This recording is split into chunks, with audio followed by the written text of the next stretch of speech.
Hello, ladies and gentlemen. Welcome to a special dynamic duo. This is a weird one because we're literally in different time zones, different countries, Continent. different area codes. Oh yeah, the Yeah. whole shebang. My name is. Oh boy, I'm gonna do this. This might be a controversial one, but I'm the God, Travis Snell. Wow. I'm the egg eating Carl Smith. Oh, there you go. So, Yeah, that's not yes, too bad. ladies and gentlemen.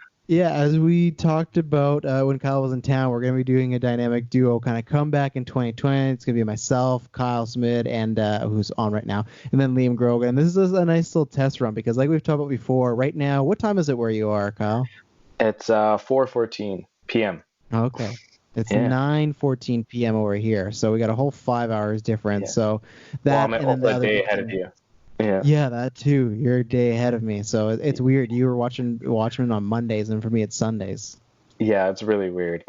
hmm First, before, because we always got to do this some banter. We're gonna review Watchmen. We're gonna do a non-spoiler kind of little breakdown. We'll just say our likes and dislikes, stuff like that, and we'll get into spoilers. So if you haven't seen the series, that's your time to jump out. I think obviously we'd both recommend it. Kyle, I would imagine you would as well.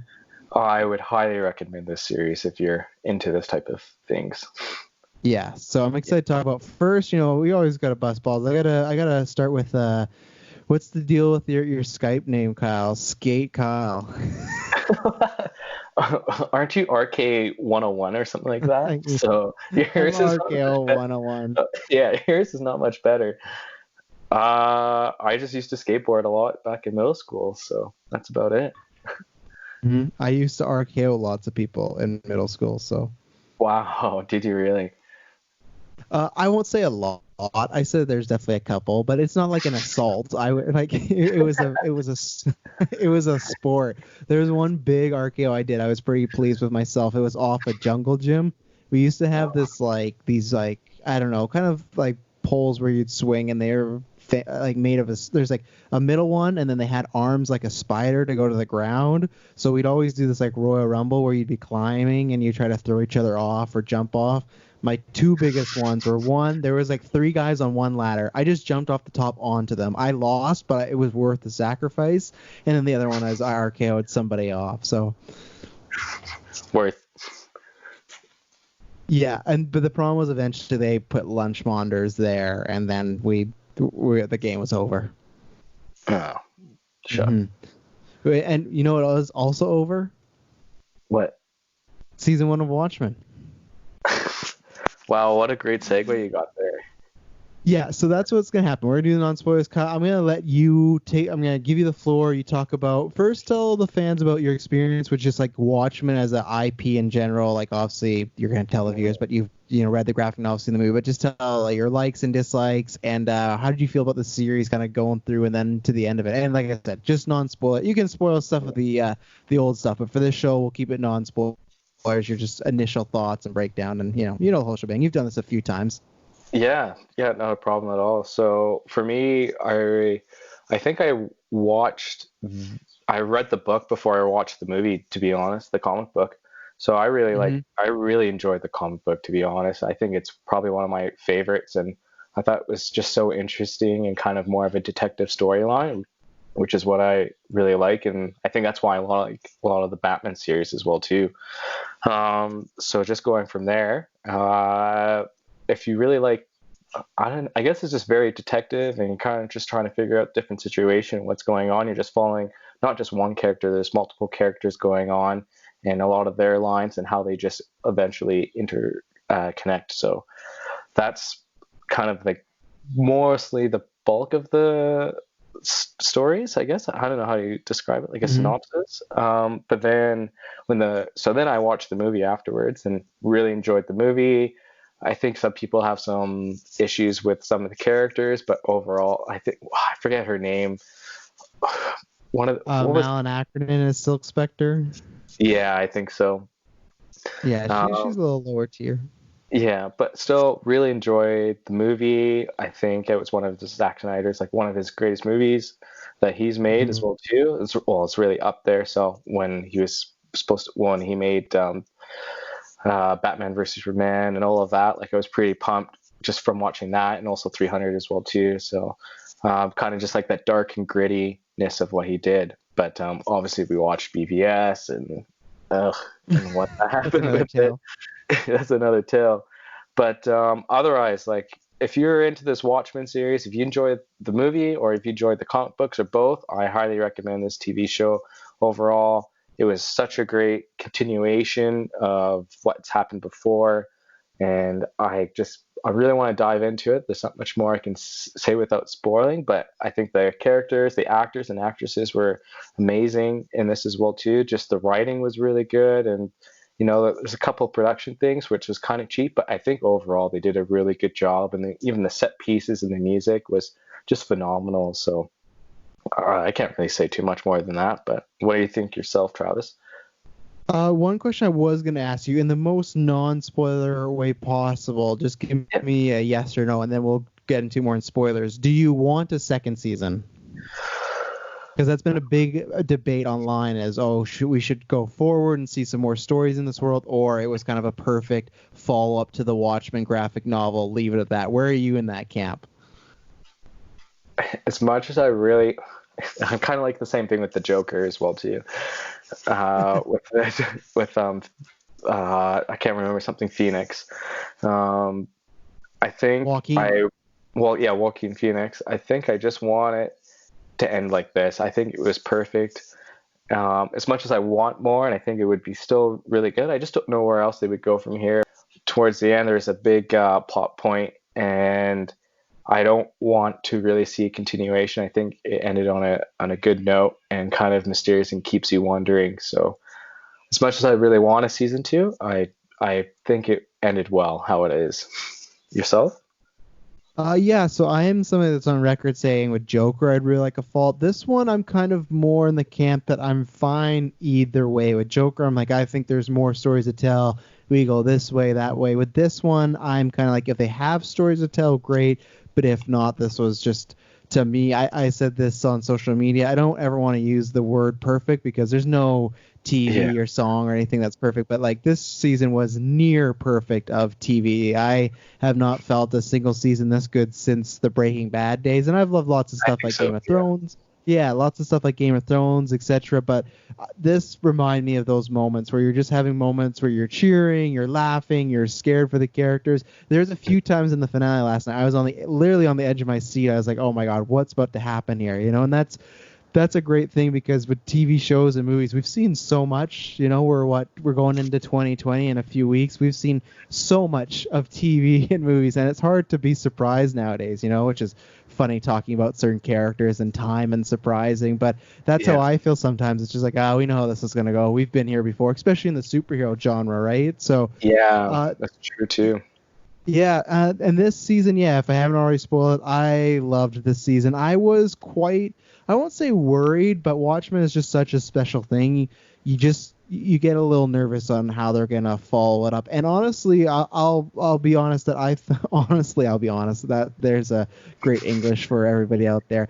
I was really disappointed when they announced this was going to be a sequel to the graphic novel because I thought, in an 8-hour show, that's a perfect way. If anybody had problems with the movie, if you did a TV show about the movie, I think you'd fix all the problems because you could take the time with all the characters like Dr. Manhattan, Night Owl, and Ozymandias, and the Silk Spectre's comedian. You wouldn't have to rush through anything because the graphic novels, it's pretty girthy, right? It's pretty dense. There's like a lot of stuff in it. So when they said it was gonna be a sequel, I'm like, I don't want this. I just think you're gonna screw it up, and somehow they didn't. It's funny, we talk about this all the time, like Force Awakens. That's something that's debate all the time, but there's sequels to me that you look at Force Awakens, but then you look at stuff like these are much on a smaller scale, but like a Anchorman or a Zoolander. There's so many sequels out there that it's very tough to follow up something so many years later. And Watchmen, the graphic novel, came out in the 80s, so that's 30, 40 years ago. So to me, it's the best kind of follow-up or a sequel to that has happened to something that's so long in between time, because a few years, not that bad, but decades and decades, and there's been no sequels, there's been no sequel books or anything. There's been like little adaptions of comic books here and what if tales, but nothing as like, this is Watchmen #2. And I don't know, somehow they just, every episode knocked it out of the park. It got better and better. And I think the best thing to do, or the best thing that the show did, was it honored the legacy of the book loved about it and characters, but then it also created its own new world. It didn't feel like there was too much fan service. I always felt like there was just enough. It felt like it was we're gonna go on this really crazy, weird, batshit angle, but it's still tied to the things we know and love in the Watchmen universe or the Minuteman, and somehow they just struck a perfect chord and a perfect balance of hitting you with knowledge of stuff. If you've had the knowledge and stuff, you'd look at it, oh, that's really like Emily, she watched it with me majority and she enjoyed it, and she's not a fan of the movie. She's never really read the graphic novel. I think she tried, wasn't a fan, so I got to see it from her point of view, that it even worked on people that had very little knowledge of this, just kind of the bare bones of there's a naked blue guy, there's a guy dressed as an owl, and something bad happened, Yeah.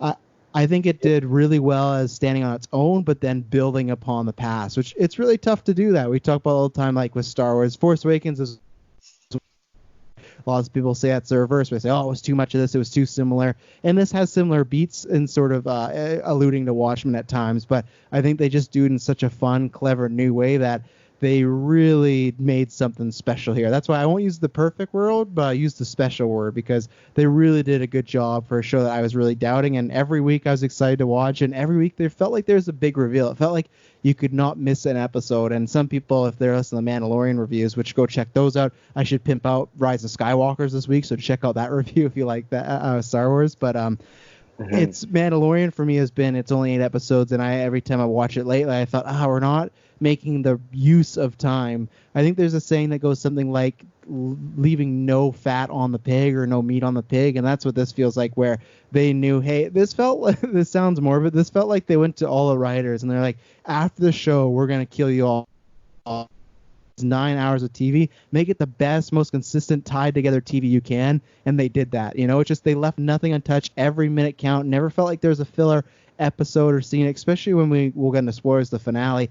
The way everything tied together was crazy. There's so many reveals, like, man, they thought of this and they just planted this in the show. And then it's a show that I can't wait. At some point, my life's busy, but I cannot wait to watch it again. So I can't say enough good things. I think everybody should watch the show, unless, like, I don't know who I wouldn't it's one of the shows that I would recommend at least to everybody to try it out and watch the first 3 episodes, and I think you'll get hooked one way or another.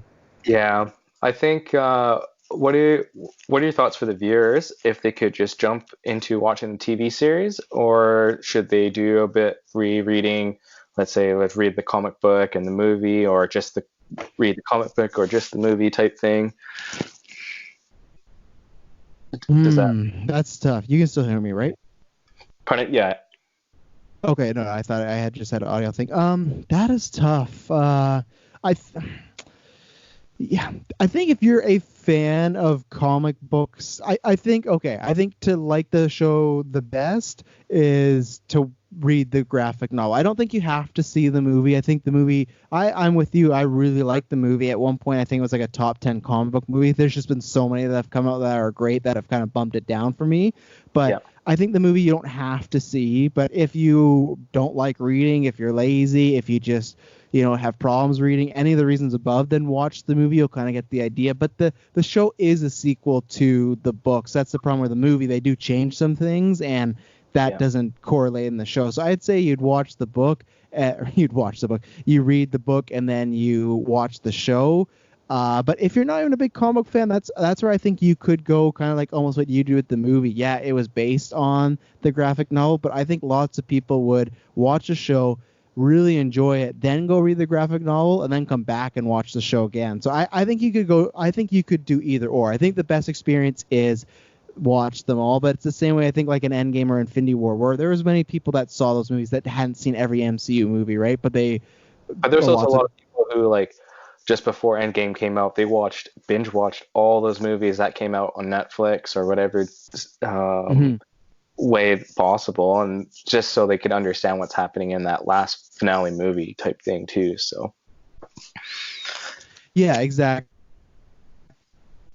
The thing is, you could even start watching the show, and if you feel, hey, I don't have enough backstory and I'm missing out on things, I could go back and read it. So maybe that'd be a way, is if you don't really have any interest in comic books or reading, start the show and see if you want to dive back in or just dive into it for the first time. So that's what I'd say. I'd say recommend the book, but if you can't, then I think it still stands on its own, because I think they allude to the past a lot, but I think it's a lot for people like you and I that know the source material. I think the actual plot and the characters and the story, especially most of the characters, we have characters that do return, but most of our main characters are all new characters, right? So that's easy to jump onto. Yeah, and they do a very well explanation on a lot of the past characters, and eventually you don't really know who they are, but it definitely ties at the end of it makes sense who this person is. So yeah, and I think in the last 2 episodes, especially if you are feeling lost, they really fill you on who these characters are, at least what they've done in the past. So yeah, so even if you're getting your first 3 episodes, because at first you kind of have no idea what's going on, but it's very intriguing, it does make sense at the end. Do you have anything else non-spoiler you want to talk about, or we want to jump into it? Nah, just go watch it. Okay, yeah, no, I agree 100%. This was a great show for me. This is one that, if I'm looking at the top 10 shows this decade, it's highly up there. Like I said, I Breaking Bad's my favorite show, and I'd put it on that sort of scale. And I think it's easily, which, it's tough for me to say because I love certain things like Daredevil and Punisher and Jessica Jones and some of the DC stuff, and maybe not some of the animated stuff, but as far as live action goes, this for me is easily the best superhero show of all time. I didn't think it was going to be that, but I think it is for me. Oh, wow. That's some big ratings. Actually, I would almost say exactly the same thing as well too. I think all the other shows are really good, but I don't think nothing really compares to this, and that's why I think it's almost good as just a standalone itself type of show. All right, so if you haven't seen the show, or if you haven't finished the show, because we're going to talk about every single episode, not in order, but we're just going to talk about the whole series. So if you want to, if you don't care about spoilers for whatever reason, then you can listen along. If you've seen the show, then you can follow along. But if you're still watching, if you just want a recommendation, now's your time to tune out.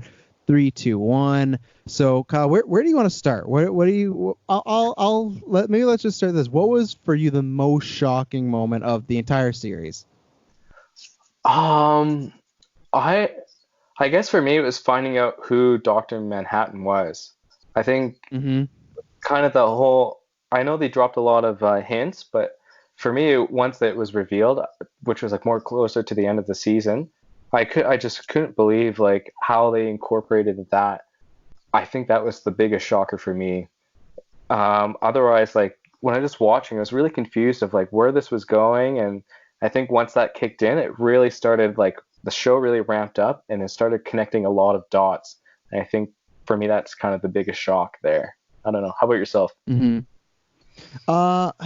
See, I'll save my shock because we'll talk about Manhattan and Angela first, because they can kind of go hand in hand. Manhattan, I wasn't sure, because now they've kind of said like, oh, we don't know if we're doing a season 2, blah blah blah. But when I thought this was just a regular show, we're gonna get season 1, season 2, I thought either we're gonna get him in season 2 or the last episode of season 1 they're gonna really tease him, because like you were saying, they tease him like. The first episode, he's teased with the what was it, like the squids falling from the sky, right? Like those baby ones and whatnot. And they talk about how he's still on Mars, and they show him on the news. So it's like they teased him so much where I did feel eventually in the middle of the season, I was like, I feel like you kind of have to have him. Now, at that point, I didn't think he was going to be as big of the plot as he was, this whole being hidden with Angela and being in love and coming back to Earth. I thought he would play a small role, or it'd be something kind of like, not that it's a small role, but that Hooded Justice episode, it gave us information, but it was just kind of a single episode, right? It was just about Hooded Justice, and it had a lot more to do with the season and the characters, but it was just one season about him, his story, and how it impacted the world. I thought it was going to be that, like, oh, where's Manhattan now, or Earth, and the whole like last 4 episodes were, which through me, that was like definitely it was a shocking thing, but I thought they kind of had to do it. But how did you feel about the whole him hiding in Cal's body and him being in love with Angela? Like, now that Dr. Manhattan is back, well, he was back, but in the show, how are you feeling when you're seeing him, like the conversation in the bar, which I loved that episode, the God walks in the bar. I don't know if it is my favorite was so good last night, but I loved that episode of just the whole kind of new origin story of him coming back to Earth. But how do you feel? Because that could have been a risky thing, bringing Manhattan back and giving them this whole like new dynamic with a new woman and a new look, a new personality, the whole everything like that. I think it was really good because it kind of showed him like you know what, he still knows everything. He could do whatever he wants, but the one thing he's missing is like having that personal connection that he can never connect to anybody. And the fact that he went out of his Mm-hmm. way to do, like as you know me and for the viewers, I'm not a big fan of love stories or storylines, but I think this really hit it for me because it was just a little bit more in depth of, it wasn't just love. It was, well, I guess it was just love, but like, he's a god. Like, who else is he supposed to talk to? And like, obviously, he's gonna get Yeah. lonely. Like, and even though he knows everything, he can talk to whoever he wants. I think he's just missing that personal connection for someone who actually like cares about him for not just his powers, but for who he is as a person. So, I And don't. when he had the I can't remember what the do you remember what the planet name was around Jupiter? I can't remember what it was, but when he created that life, he had said that they all like worshipped him and loved him, and he had that kind of those connections. But the problem was they were just instant, like they were born to like love him and like respect him and follow him. So he knew it was like a false type of love or passion that they had, and that's why he ended up leaving because he would be the answer because that's what he does at the end of Watchmen, right? He's like, oh, I'm going to go create my own life. And then we see him here and it was not satisfying because everyone worshipped him because Manhattan gave them life. So it's like when you meet him and Angela in the bar, she's kind of, giving him sass, not Yeah, warm grilling him where he was on that planet. He was just a god to everybody again, right? So again, he tried multiple ways and it wasn't working, but somehow, he walked in the bar and this situation came up. yeah. I think it was just that episode was just so good, just overall, and I don't know what can really. I think they did a really good job bringing him in, and I don't think that it was not warranted at all. So I think it was perfect. Mm-hmm. How did you feel about his look? I was fine with it. Like I think Mm-hmm. the CGI was a little cheapish at some points, especially when he started glowing. We talked about this while we were watching the series, though. Something you pointed out, I realized, but I think other than that, like I was fine with the look. He's still Dr. Manhattan, or it was fine for me. I didn't mind it at all. Yourself? Yeah, I liked it for the most. I think it actually looked better in the finale, to be honest, when he was glowing and stuff like that. Hmm. I don't know. It was like I liked the majority of it. I liked that they kind of had that workaround of he kept Cal's face because he had just kind of been him for so long. They kind of gave some just hand wave reason to be like, we want to be playing John, right? Like they're just like, oh yeah, you still have his face, and then they never really addressed it, right? So I think Yeah. I was fine with that. I for me it was sometimes the look wasn't. That meant we got that actor who I'm a big fan of him. He's been in a lot of stuff. He was in think about what you would have just saw him in, but he was in he's in Aquaman. He plays Black Manta. Remember like the sea urchin guy whose father gets killed? Yeah.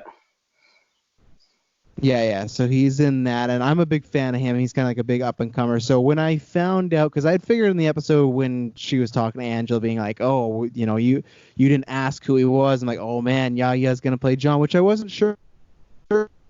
Preview of a guy walks into the bar. That's what I respect him. He like changed the octave of his voice and the way he would carry himself. So at first when I saw him, I wasn't sure if it obviously when it was his face, but I mean like the conversations in the bar, I wasn't sure if that was him acting. It was, but it was a good job because I was thrown off. I'm like, is this a different actor? Is it him, but it's using a different voice or vice versa? So I thought he did a great job. And I loved everything they did with him. Also, we'll probably talk about a bit more in the finale when we get into the Rorschach people. But and I think they nailed classic Manhattan where he's all knowing, but he annoys you at the same time, just like Angela. And I think they did a good job because you just want to shake him and be like, why are you doing this? Why won't you do things this way? Why won't, like just because you've seen it happen, it doesn't have to happen, multiple times. Like even when he got shot with that gun that like sucked him into the machine, at first I was like, that's annoying. Like they should have found a better way. But then when you found out like he was kind of he knew he kind of was going to sacrifice himself because he had all these deals he had made. I was like, okay, this makes sense. This is a classic Dr. Manhattan thing, you know? So I think they nailed the essence of that character where he is this god, but he's almost a puppet at the same time. You know, like they say that a few times. Like, I can't remember, what is Ozymandias' daughter name? I can't remember what it is. But when, the scientist that cloned her mom. Oh, yep.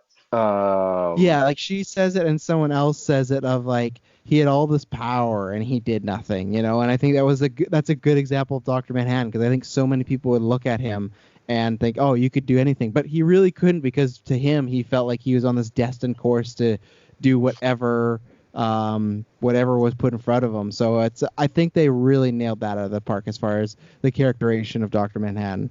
And the lady scientist that was Manhattan's daughter, or Ozymandias' daughter, was Lady True. Yeah. Lady True. So there you go. I'm still sitting on my seat waiting to hear your biggest surprise. Well, let's see. We'll come back to, because I think Regina King, she did such a phenomenal job being the lead of this series. So we'll come back to her, just because we're talking about what my biggest shock right now had to do with Lady True and had to do with Ozymandias. And it wasn't the fact that she was the daughter. That was a big shock. I'm not going to say I was smart and saw that coming. My shock was, so the whole season, the stuff Ozymandias is doing is just weird, and it's, when you're watching it, you just feel like it's a guy that's gone insane, and he says he has gone insane, but you just feel like there is no rhyme or reason to it. And then at the end, when they show everything that's there, they showed like in that episode where Manhattan, he was obviously Ozymandias was kind of fed up with humanity. It wasn't really turning out the way he wanted, and Manhattan gave him a chance to go to that planet and create his own life and create his own. Pardon me? You're talking about Adrian. Yeah, Adrian. Ozymandias, yeah. I'll call him Adrian. Remember, Ozymandias is the superhero name. Yeah. Sorry, just making sure it's clear. No, I'll call him Adrian. I didn't know you guys were on a first-name basis, you know? We are on a first-name basis. So when he sends Adrian there, and as you get, like, peeled back throughout the whole series, like, what he's doing up there, same thing when he's going up to that planet and he has all the dead bodies. You're like, what is he doing up there? He spelled save me. So at the end, when they do the big reveal, like, yeah, okay, that's his daughter. That was big. I didn't see that coming, but that one made complete sense, where it's like, as they're talking, I kind of see like, okay, they always hinted like, how did she inherit his entire business, right? How does she have all this money? She came from nothing, you know, yeah. So it was like, okay, that kind of makes sense to me. But then when the reveal was all of like Ozymandias and Adrian's stuff was happening in 2008, and they froze him, and he was that statue the entire time in her office, that sent me I couldn't believe it, because when they showed 2008, I'm like, okay. And I love that when he's like, I'll never call you daughter. And it was just perfect. He spells to save me daughter.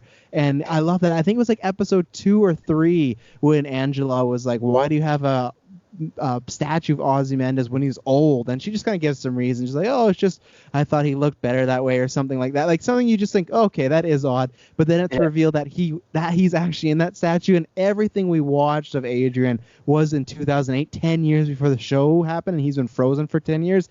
That threw me for a loop. And I was like, man, that's when I just was like ready to bow down on the show. I was like, this show is too damn, it's one of those things, it's just too damn good. You know, they really thought from episode 1 to now, they mapped it out. And that's why when I was thinking about everything he was doing on that planet, it just made so much sense. And that's why I was like, I can't wait to watch it again. So that was my biggest shock. Obviously, there's other stuff to talk about Adrian, but that was my biggest shock, was that 2008 jump. And I was like, oh, the other big shock, too, was when they revealed that he wasn't even on Earth. Because for the first half of the season, you just think he's off somewhere by himself on Earth in a really nice place where he owns all that land, right?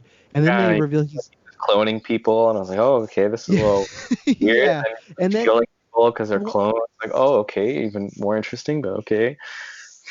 Well, and even then too, I was getting frustrated because in the I think it's episode 2 or 3, he kills some of them pretty cold blood, like in cold blood. And to me, Adrian was never that character. Like, he did kill 3 million of people, but in his mind, he did it because he was trying to save humanity, right?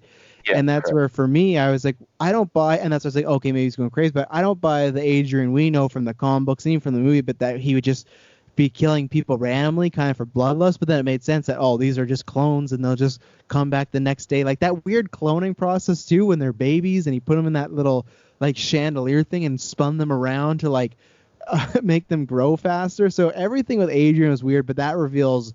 That's what really got me. I was shooketh. I was on the edge of my seat. Yeah, that was a pretty big shocker as well too. I don't know, like it's just all the little Easter eggs they have during the entire show, just dropping like little hints here, and like I think that's why for me I was pretty confused of like what was happening the first like 3 or 4 episodes, and like there's a lot of storyline happening here and there, and nothing's really connecting at all. And I was kind of thinking, I was like, where are they? Like, it's good, but where are they going with this show? Like, this doesn't like, for me, like, okay, well, how does this line up in the comics? Like, or like the movie? Like, I know it's after, but like, this isn't like connecting yet. And I don't think it's until like the later half of the season where everything starts to really connect, and then it starts to like ramp up like exponentially. And it's just. I wonder if viewers would find it like first time seeing it, if you would find it like a little bit slow of kind of like me, just like myself, like being confused of what's happening, but you're just rolling with it because, stick to the end because it'll be completely worth it. Well, I think that was the thing that I agree with you with the Adrian stuff. For me was the most I was kind of peculiar about. I'm like, okay, where is this leading? But I think that was, you kind of talked about this in non-spoilers, that there, at least the stuff, and this is where we can circle back to Angela, the new superhero world or the cop world, that stuff was all really well done and really good. So you're like, well, even if this 25% is weird and it doesn't make sense now, the 75% that is really good. And I'm hoping that the rest of the show is good, that this will lead somewhere. Because if it didn't, you'd go, oh, that was kind of a black mark on the series. And then at the end, we'll talk about the finale in a bit. But when Adrian does come back to Earth, it just feels like you're just waiting to see what is he going to do. And it's so exciting. But I think that's what held the show so strong, that you start off. And that's where I was talking about the way it was kind of like Force Awakens, where it did do a lot of new things for Watchmen. But if you look at the beginning of the show and the end of the show is Adrian aside again to save the world, exactly like the Watchmen comic. And the first episode of the show started the same way that the comic did, that someone was murdered close to our main characters, and it started a mystery that kind of led to all these threads being unraveled, right? The same way when the comedian gets murdered. Yeah, correct. Whole thing of the conspiracy. So that's where it's like, it is a kind of that kind of, history repeat itself thing, but they did it in all these new ways that made it feel new and fresh. And that's where I was going to talk about that. I love that. One, obviously, I just love the nice kind of tribute when Don Johnson, like her cop friend, I can't remember his character's name, I'll have to look it up in a second, but when he is hung... Airface, something like that, but yeah, continue. Yeah, when he's hung and then his badge is there, and then you get the, the blood falls on it, and you get that, like, that classic smiley button and whatnot. And that to me was, I think I enjoyed the entire first episode, but that was really like, okay, we're in for some really good. And that's where I wanted to go back to Angela, where I think she just killed it. Regina King she won an Oscar last year. She's a phenomenal actress. She's been around for a while. I think she's one of, if not the best working actresses today, because if you think about what she had to do in this show, she had to hit every beat an actor does. She had to be like intimidating like a Batman. She had to be comedic at times. She had to be that family like figure with her mother and her husband. She had to be scared. Like she's not in a bunch of scenes, but in the Hood and Justice episode when she takes the nostalgia pills, which was such a cool idea, that was so fun and such a like cool world building thing. But when she takes those pills and she's like reenacting her grandfather's memories, everything like that, she was just phenomenal. And I think it was a great way of starting the episode in the series of seeing her. She's at school with her kid, home mom thing that we, then you see kind of that, superhero. She's this kick ass, Night Sister, right?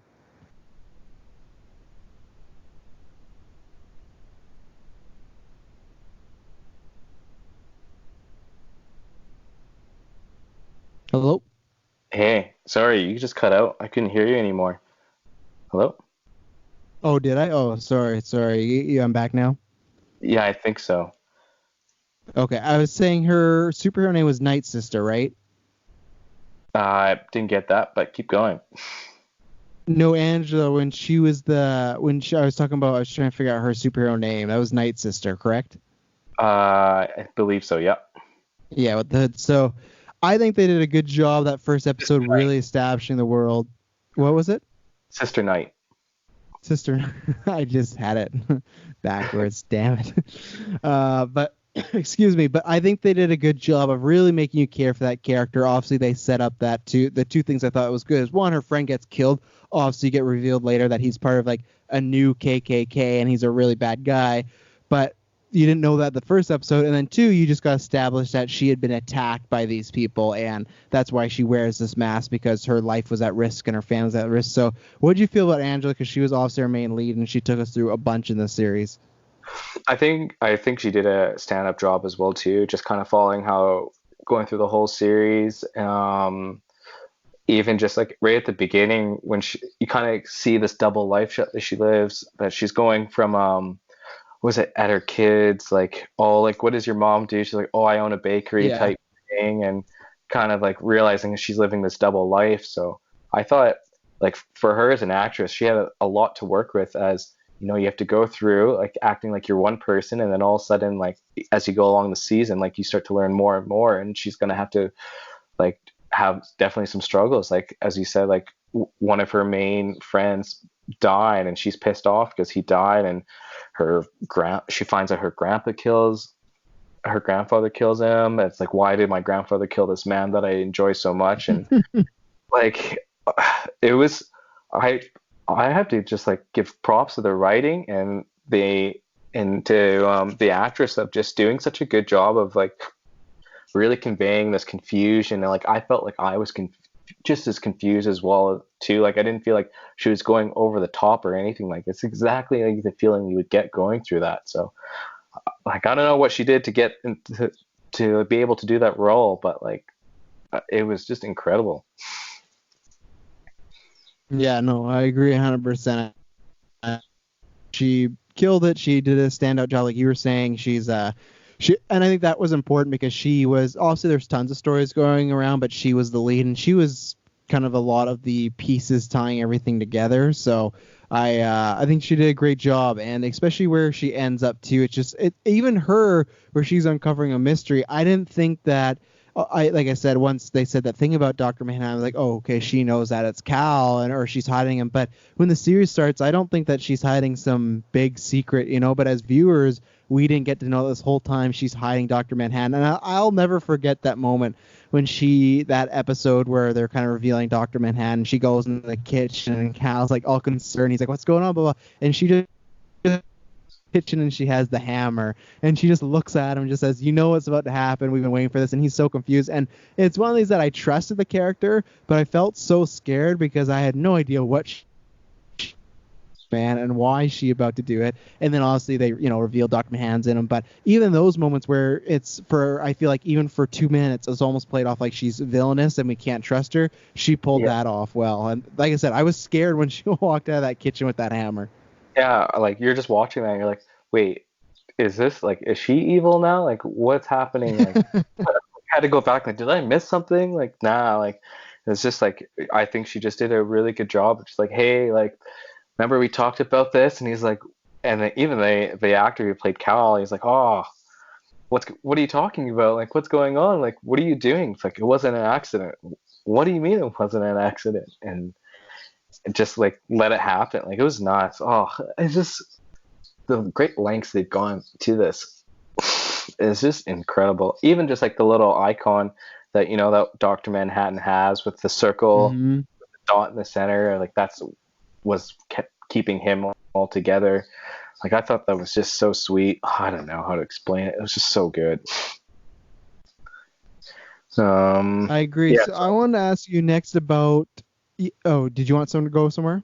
Oh no, I just wanted to remind that the friend that we were talking about is Judd Crawford. So he was the cop Judd chief. Crawford. Yeah, or Jude Crawford, sorry, I should say. So Playing another racist KKK guy, just like in Django. Remember, he was Big Daddy. Oh yeah, it's true. He just keeps finding these roles. Well, that's a good way to transition because we were talking about him and kind of this new like Cyclops. How did you feel? Because this was a very controversial thing the first few episodes. I ended up enjoying it, but how did you feel about Rorschach's mask ideology kind of getting twisted towards like this new clan or this really racist group. How did you feel about that? Because obviously we've seen Rorschach. He was not the greatest guy because he was like a cold-blooded murderer, but we knew he wasn't that. He was, maybe a shady guy, but he was still, fighting for good. He was one of the only heroes that actually wanted to go out and tell the world what Adrian did. What did you feel about that twist of, kind of like a new anonymous in the world, but it was taking on the Rorschach, kind of maybe taking his journal the wrong way?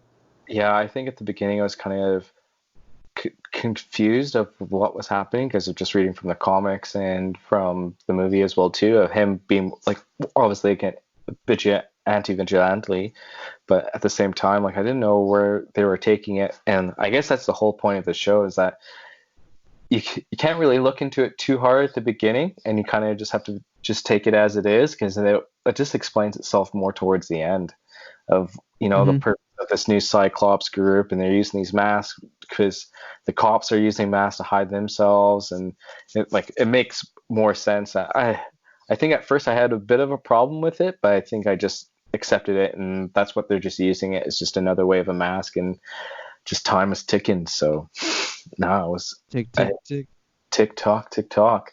Yeah, I think tick tock. I think it was really good, and I don't think it ruined the show for me at all either. Mm-hmm.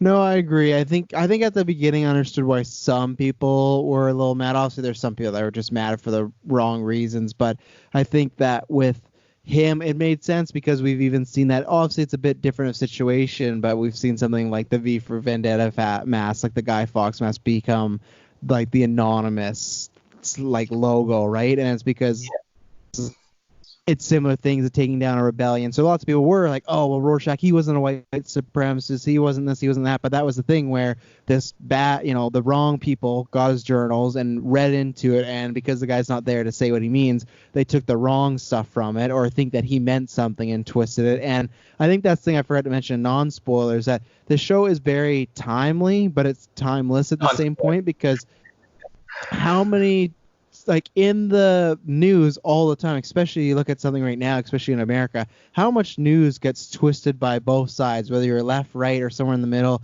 There's nothing really as far as news. Like, it's hard to find just straight news with no slant, right? Whether you're Republican, Democrat, whatever you are. Even in Canada, I would say we suffer from it a lot.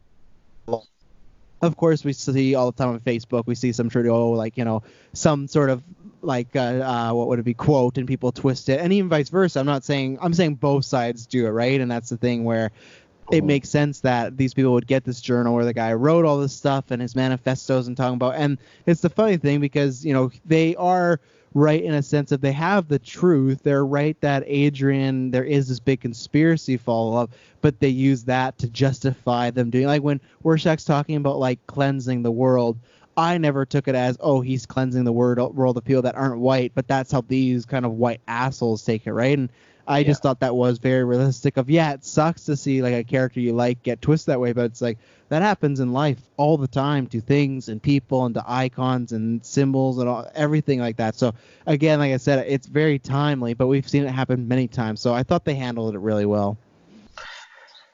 Yeah, I have not much more to add. I think you hit it right on the head there.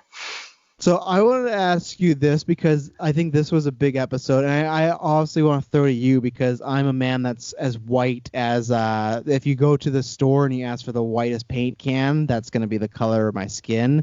So I wanted to talk about the Hood Justice episode because obviously like race throughout the show, and even the creators said like they had talked about like black trauma and stuff like that. That plays a lot throughout the entire series, but especially that Hooded Justice episode, because that's really like his first interactions with Cyclops and the clan and all this, and that was a huge, we talked about big reveals with Manhattan and with Adrian come back to Earth. That was another massive reveal too, that the Hooded Justice was a black man wearing whiteface to cover up because he didn't think people would they wouldn't listen to him if he was a black man.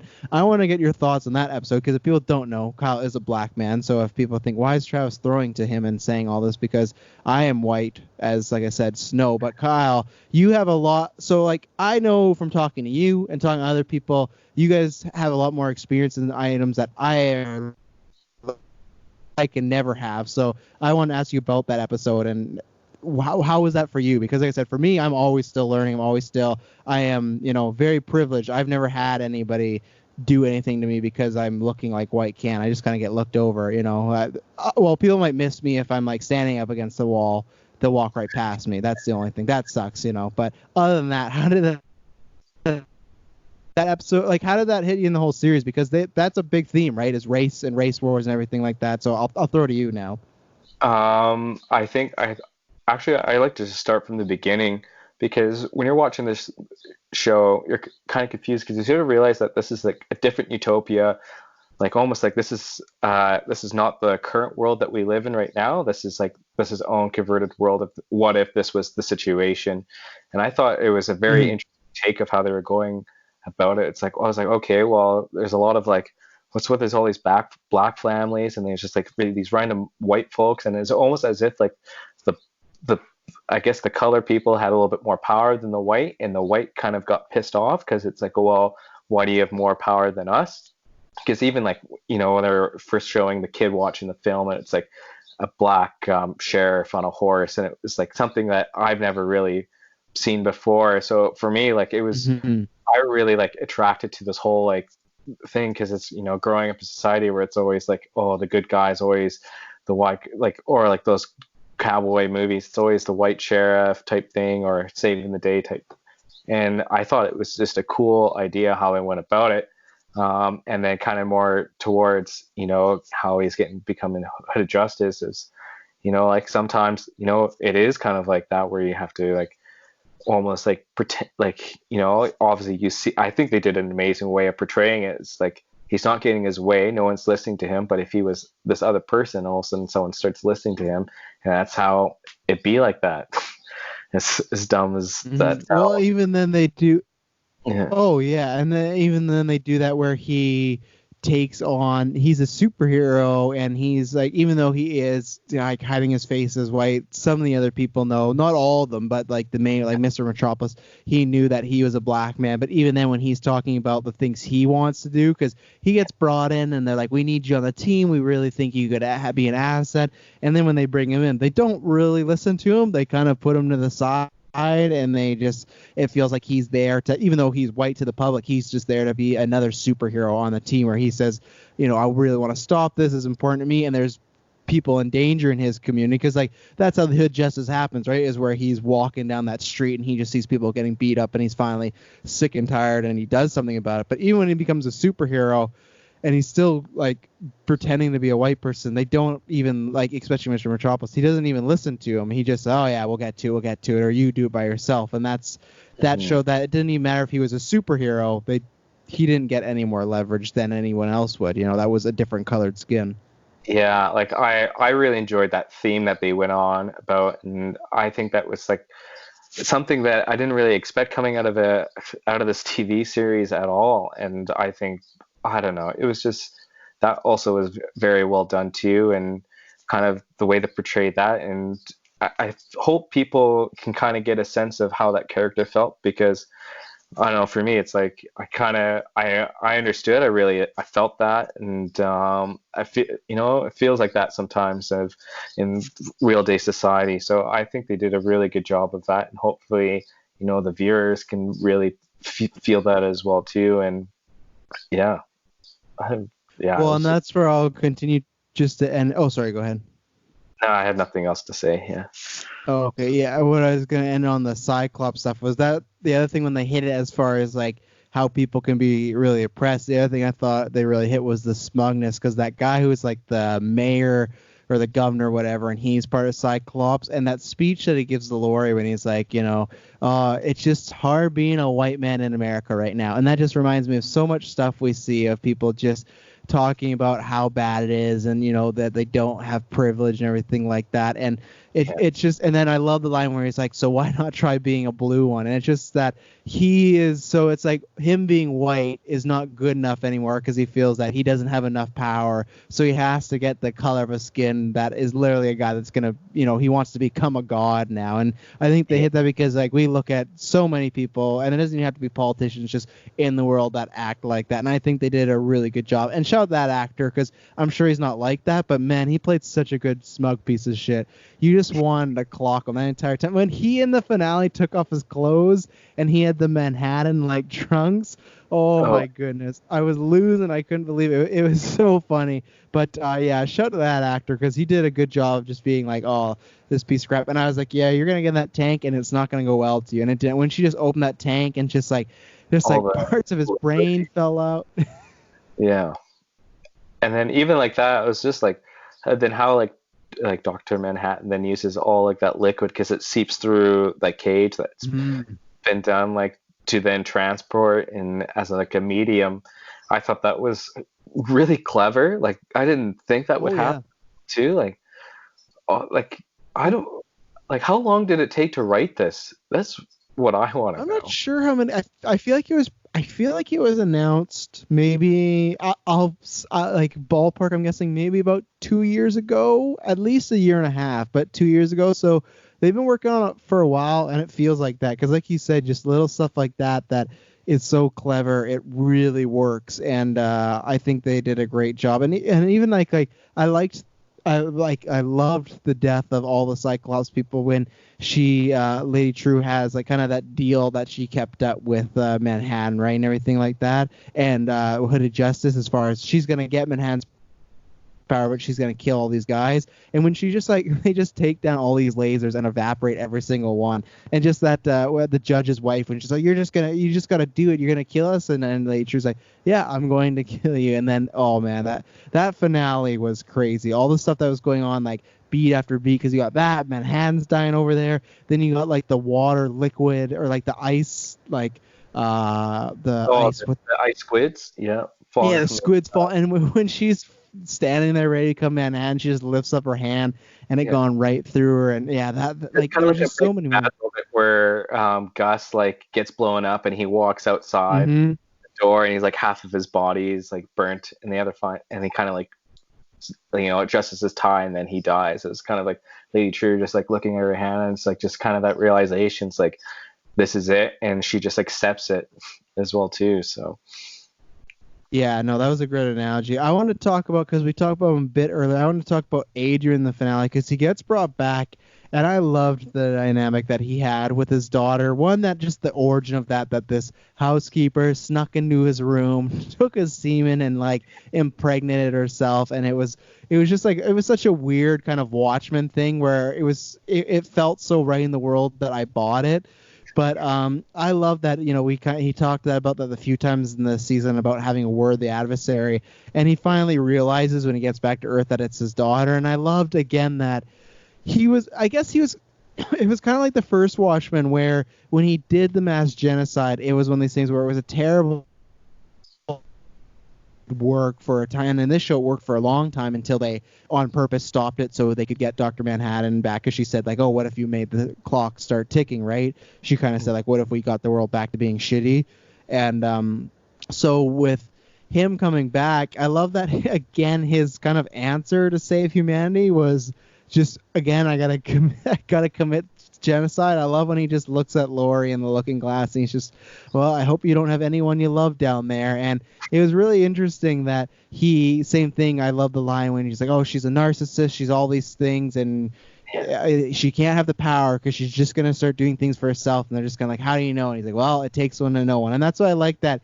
Again, he committed something bad, but in his point of view, it was to stop something from worse happening, which is debatable because we never know. Because her plan was to become, Miss Manhattan or Dr. Manhattan and kind of to get, like she said, get rid of all nuclear weapons, clean the air. So we don't know. She might have done all those things, but it was a risk because, yeah, she was a narcissist and she did want things her way. So it's one of those things we'll never know if Adrian was right to do what he did. But in his mind, he went, well, she has to be taken out. So what do you think about the whole kind of storyline of him turning on his daughter, just that whole finale thing I was talking about?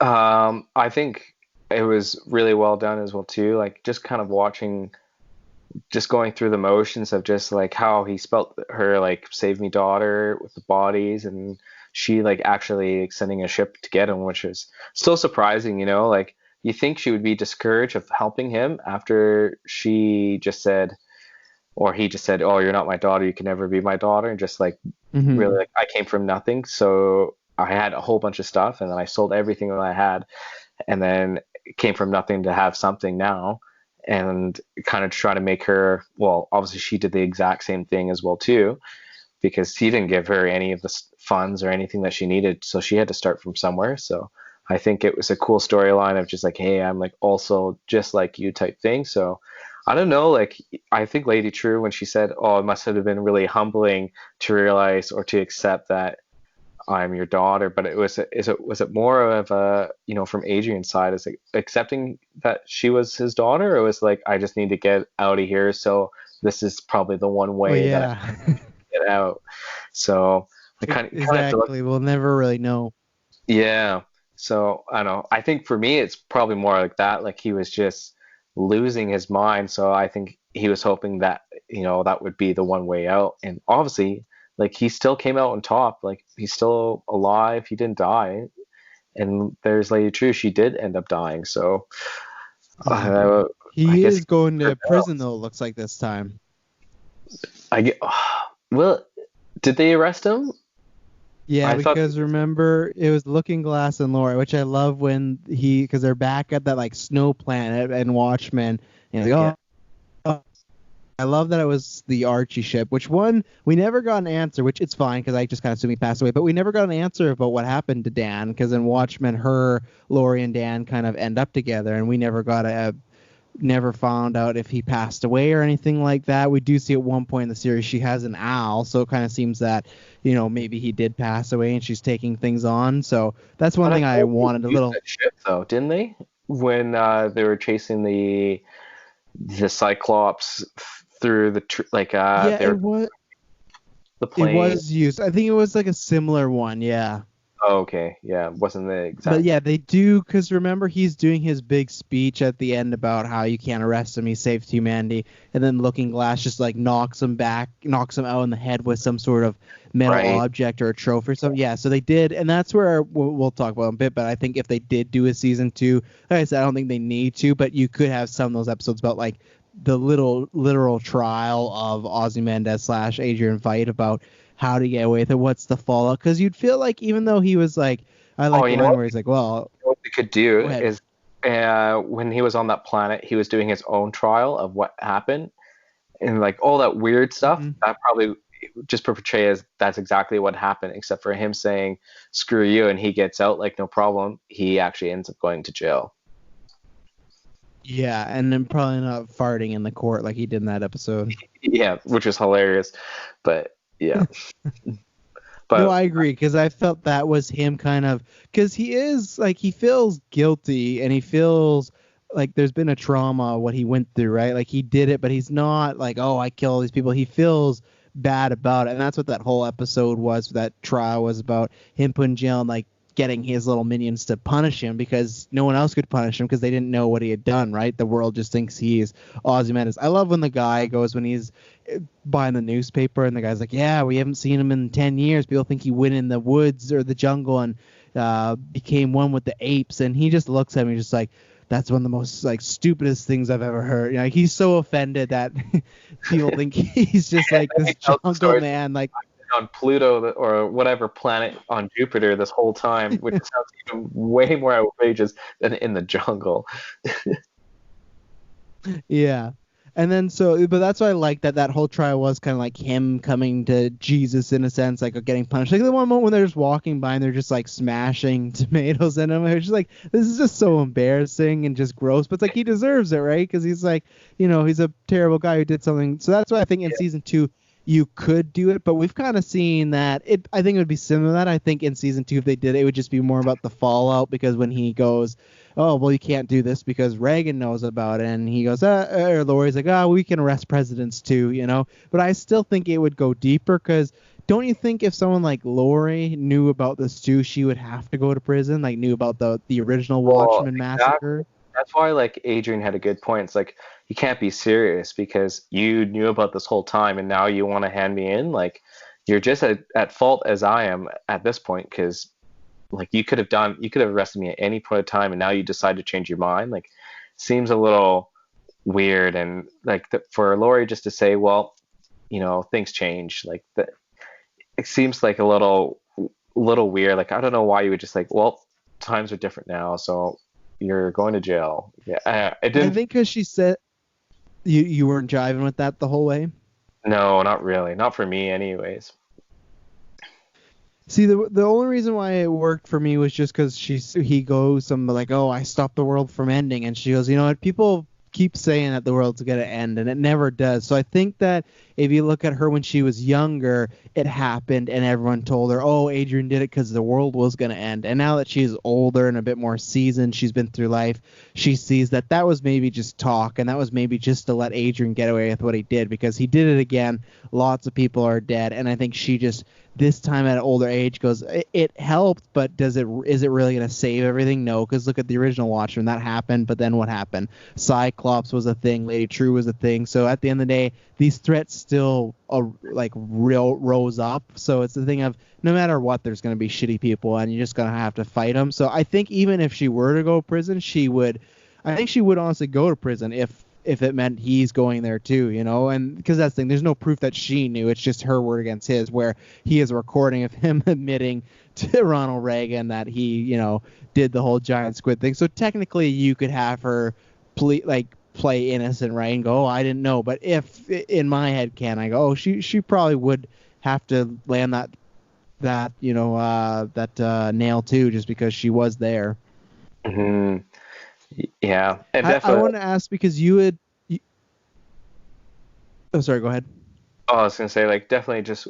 I think overall, you just know that Adrian as well, like, he must feel guilty about everything that he's done, because when he's getting everyone to act all of that out, because he's not getting the recognition of him saving the world. No one recognizes him that he saves the world, and that's why when he asked Dr. Manhattan, like, send me to this place if they're gonna recognize who I am, that I'm this god person, because no one else knows what he actually did. It's all a secret. And I Mm-hmm. think that was, as narcissistic as he is, like, it's hard to not say anything and keep that going. So maybe, like, if anything, if they're going to season two, I think we're kind of on the right track. Like, they'll probably go through this trial process where what has happened in season one will actually happen in season two.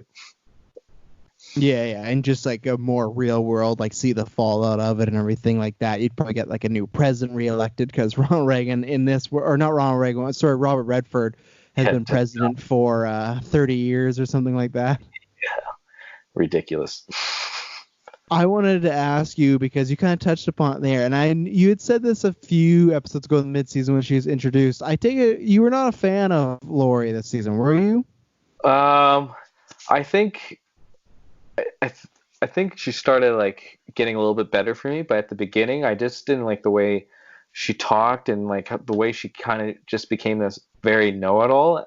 I don't know. I think it might just because I've been kind of out of touch of the character from the beginning, like from the Mm-hmm. last time I've been, like, read the comic or watched the movie. It just felt a little weird, but, like, I think towards the end, I appreciated her more, and I think that's why I keep saying that the end of the show, like, really, like, closed a lot of, like, issues that I had or that I felt like was happening, and made everything made a lot more sense going through it. So yeah, at the beginning, I wasn't the biggest fan of Lori, the way she talks, and the kind of this know-it-all, and I think the phrasing that she had, but I think overall it actually made it a lot better of, like, for the character itself overall.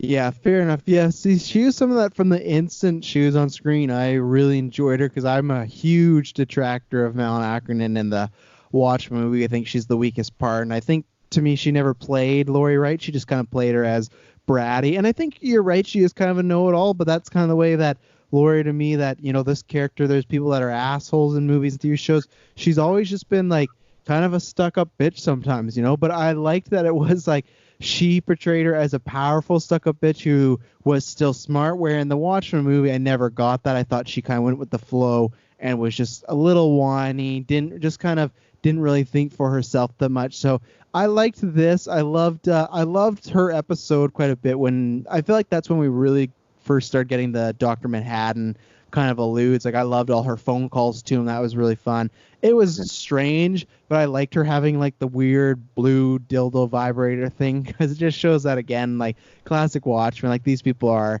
a little messed up, but we all are. So I thought that was fun.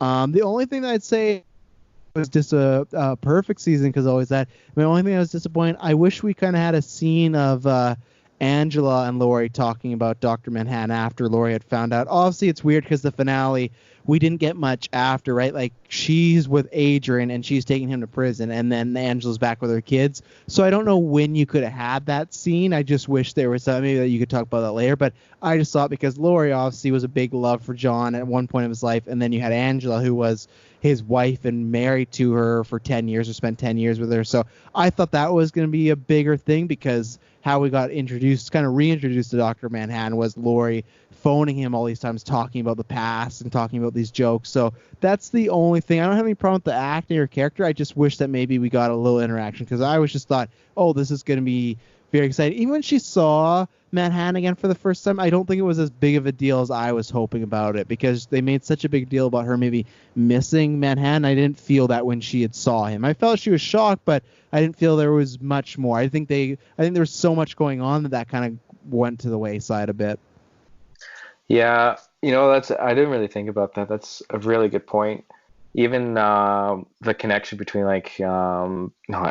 Laurie and Dr. Manhattan, like he doesn't really acknowledge her. Like she's kind of just in shock that he's in front of her, and he's kind of not even obviously he's like stuck in a cage and he knows he's about to die, and he doesn't acknowledge her really at all. Even though he does send her to a different to Adrian's layer, I guess as you call it. But yeah, it kind of reminds me in fact. Oh, sorry. Go ahead. You go ahead. Say, that was kind of like how you just mentioned it. It just kind of is a little bit of a lackluster moment between the two, like kind of this build up, and it was like, nothing really happened. Yeah. It kind of reminds me of when the last Fast and Furious movie you and I reviewed together was that one, I think it was Fast 7 or Fast 8 with The Rock and Vin Diesel, and it was at that point where they weren't talking, so they didn't film any scenes together. And that's where that kind of felt like that and I don't think this is it at all. I think it was just because so much going on, but that's what it felt like. They were in the same scene, but they never conversated or were on the same, like on screen together at the same time. And it felt like, oh, these actors didn't get along. So scenes with them. That's what it felt like a little bit. And I don't think it is, but that's just like the pacing of it felt that something they just I didn't have enough time or it was just offer. That's even something that I could see them having on the cutting room floor somewhere, like a deleted scene where maybe they did talk. I just thought that one conversation was kind of warranted because they make a big deal, and that's why I like when that teleportation happened and Laurie gets thrown down. When Adrian comes and like I love the shot, like it's upside down. He's like, "Oh, hi, Laurie. Like funny seeing you here." Whatever his dialogue is, they made a big deal of them reuniting. So you would thought that her kind of seeing this guy that she loved once would have been a bigger deal. And same thing for him, right? But again, it was I think just because the finale, so much was going on, you have to spend the right time on the right things, right? Yeah, and it's quite possible they could have had something in there and they might have just cut it out just because it just would have been too much. Who knows? Or killed the flow of the scene or something like that. Yeah, it's quite possible as well too. But even like that, it's like you would wonder like why Laurie wouldn't. You're right, like want to talk to Angela about the whole situation. It's like, wait, he was him this whole time, and like, wait, like what has happened, and kind of like you almost want like I think she would almost be jealous because he was here with this girl, and then when she calls Angela on the phone to say get cover, like you need to run, like you think she would, why would she say that? Like you think she'd be mad almost because obviously he's died, but like why would she try to save her if I guess the only reason I thought is because she kind of realized that she is on the good side. Because remember, they kind of had that stare down, and I think it was they both couldn't trust each other. I think after that night, they both realized, oh, they're on the side of good. Whatever the side of good is, they're both on that side. So I think that's why she called her, because no matter, she calls her, and also like, oh, tell me about John. Yeah. No, that would have been way too long. Maybe that's why. I just think like it's the same way in any and maybe that's something you could do in a season 2. I just think if like I had a girlfriend, we broke up, she went to Mars, and then I found out you had been married to her for 10 years, even if I didn't love her anymore, I'd be like, hey, like what happened there? Like it's worth conversating for. But I think that's something that if they did do season 2 and they had a scene, I think you'd have to almost touch upon that, right?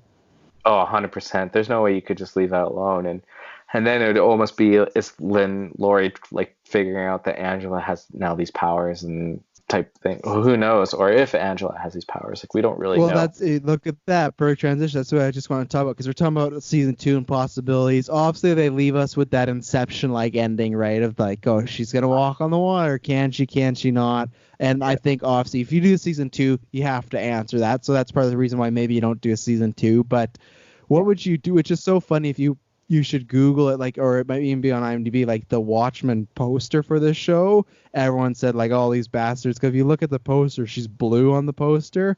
And Oh, obviously, yeah, when we were watching this, like, saw the poster, it's like, oh, that's a cool poster. But so many people like, oh, you bastards, hiding the ending right in plain sight in front of us. It's pretty cool seeing that now. So, yeah.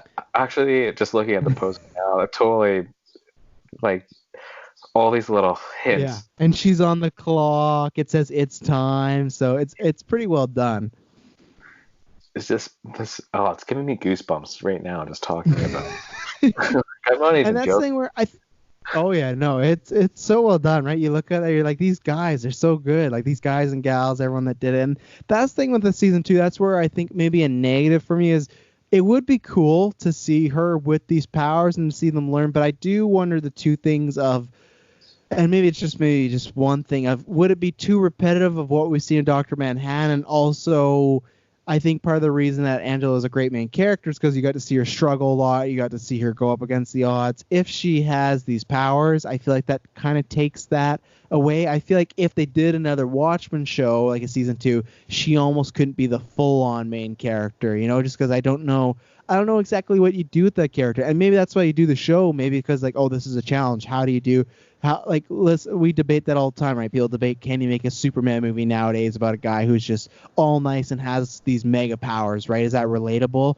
And maybe that's what this show could do, because I feel like they did a good job of making things for you and I to relate to in the show. So maybe that'd be the thing, but that'd be a thing that would scare me in season 2 of how would you handle the Angela as Dr. Manhattan? Because I think it'd be very disappointing if you just open season 2 and she just falls in the pool and it's like, well, she didn't have the powers. I feel like if you do a season 2, she kind of has to have the powers, where if you leave it at season 1, you can kind of go, oh, we'll never know. Maybe she did, maybe she didn't, right? So what's your take on that? Like, if we did do a season 2, is that something you would be interested in seeing? Is that why you're kind of on the bandwagon of just leaving it at season 1? How do you feel about the Angela possibly having the Angela? She's the Rock now, apparently. Angela possibly having Dr. Manhattan's powers. I think it would be interesting to watch of her, like, how does she deal with then knowing and being present and not being present and able to move? Like, it would just be more of a struggle, but are you just rewatching kind of like her going through that dream stage of when she ate all of her grandfather's nostalgia of like dealing with all these memories and okay, well, this has happened and trying to figure out what is what. I think it would be neat, but I think that's why it'd almost be too much, and I think that's why they should just leave it to the one season. I don't know. Yeah. Like you could continue on, but I don't know where else you take the story. But even at that, like I can't really say much because I had no idea where they were going to take the story, anyways, from the beginning. So That's um, true. yeah, and I kind of just to go back, like just with Angela, like, even just the Easter egg of like her potentially getting this power is just like the literal like the Easter egg, like the egg is right there, like she literally eats the Mm-hmm. egg, like and just to kind of go even goes further back when she was first meeting him and going through the times of like he's just making these simulations of like, oh, this will happen, and you're just watching it and you're like, oh yeah, like whatever type thing, like not really taking it for like you're not really taking it on of just like, oh, this is exactly what will happen, like it will happen, but just the way they plant that is very interesting. Just her, like when they first meet, it's like, oh, like, so let's say if you put this power in this egg, will I be able and I can consume it?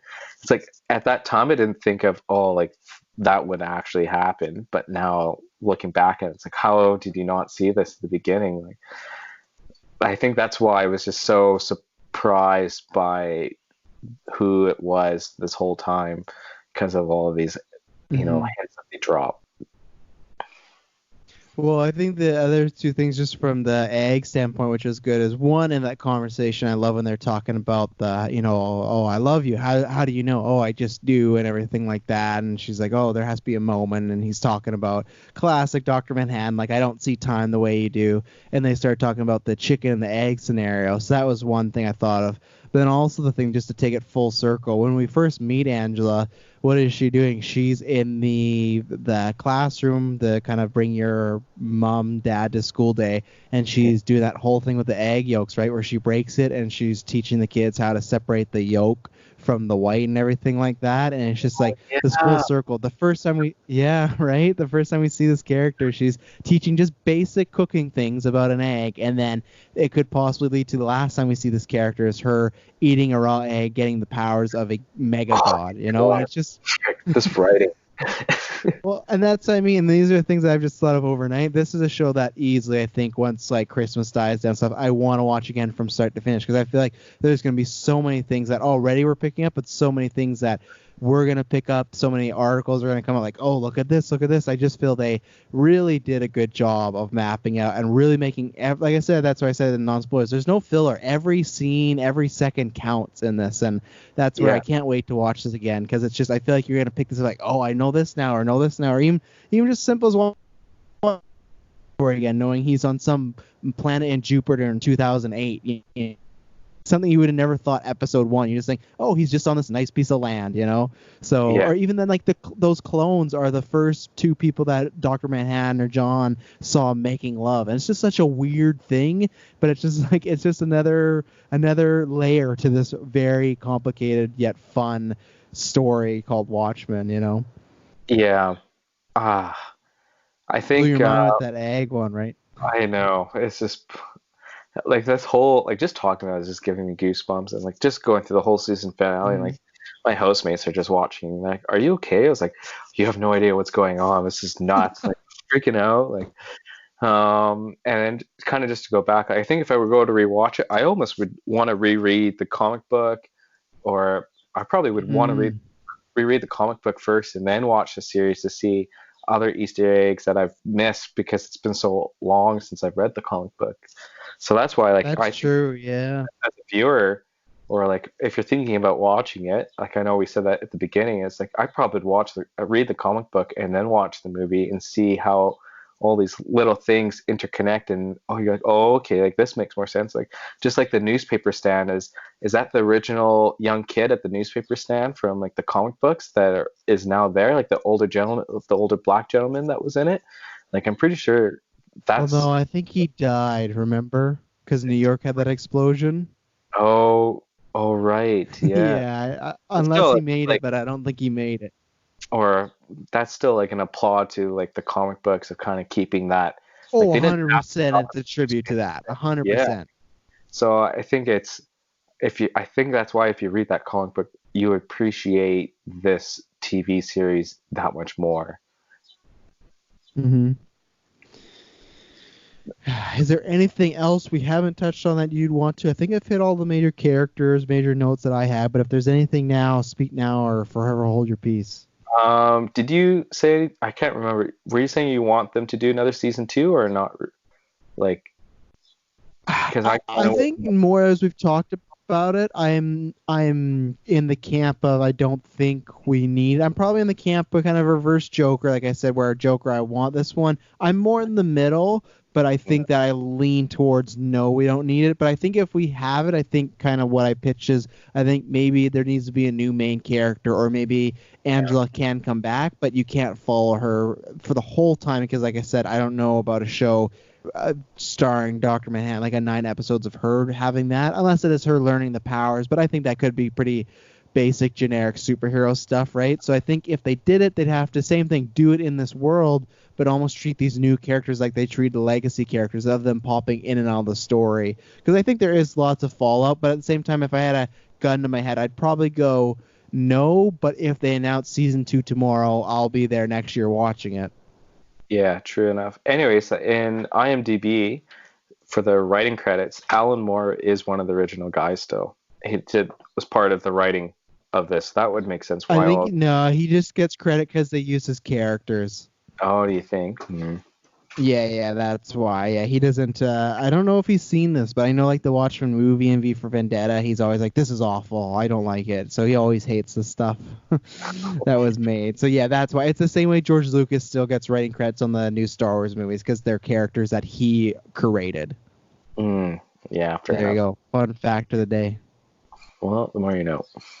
Oh yeah, that's what we're here to do is educate. Yeah. Anyways, I don't have anything more to add to this. I think it's pretty self-explanatory. I think we went in quite a bit depth, but I'm Oh, I sure think there'll so be too. more like when we couldn't think of anything else and or reading other articles that will come up.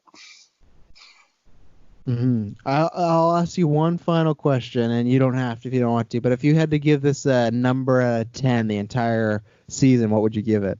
10 for sure.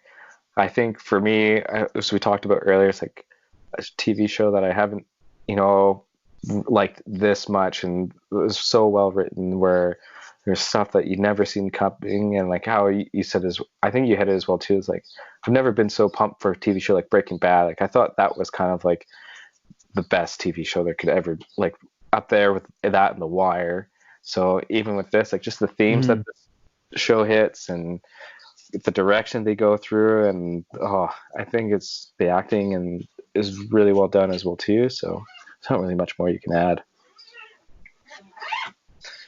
Yeah, I agree. I'm in that 10. Like I said, there's little things I may have a problem with here and there, but it was just spectacular, and I can't wait to watch it again. I think you had a good idea of reading the graphic novel and then watching it, and I think I will do that.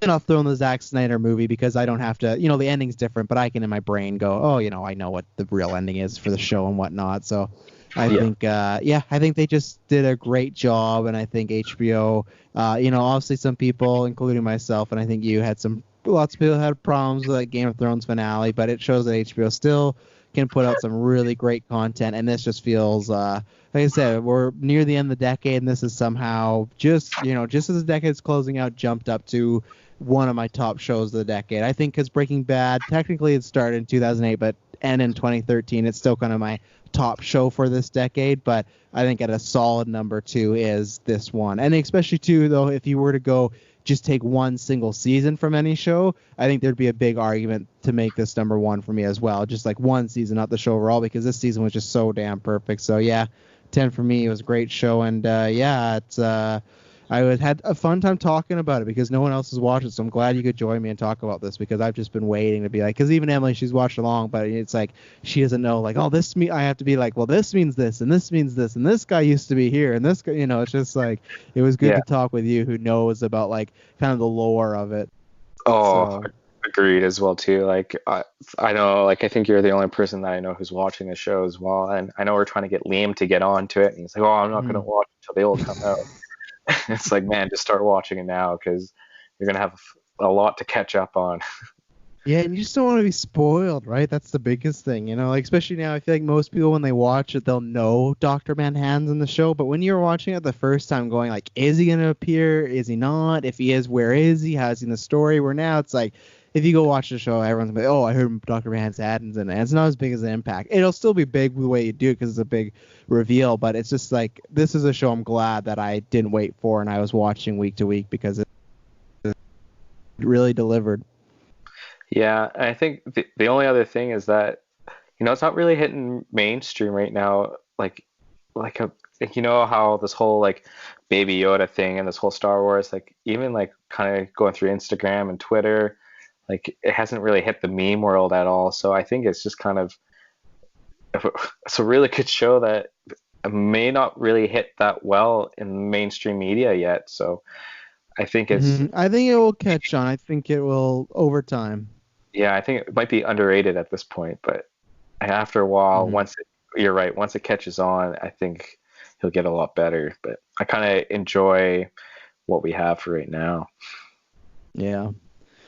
Well, ladies and gentlemen, thank you very much for tuning into this. This was a good experiment. You'll be hearing more from us talking about just tons of stuff. 2020 is when the show officially comes back. But if you like what we do here, please like, rate, subscribe, whether it's on the video or audio feeds. All the description and stuff is down below. If you like what we did here, give us a written review on Apple Podcasts. That really helps us out. Again, Kyle, thank you very much for tuning in. Anything you want to say before we get out of here?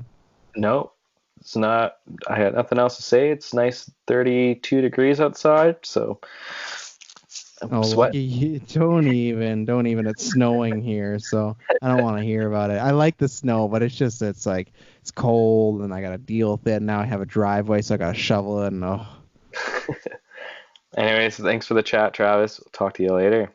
Oh, Yeah, and no problem. Yeah, thank you very much, everyone. We'll see you see later. you later. It's hard to do without you there.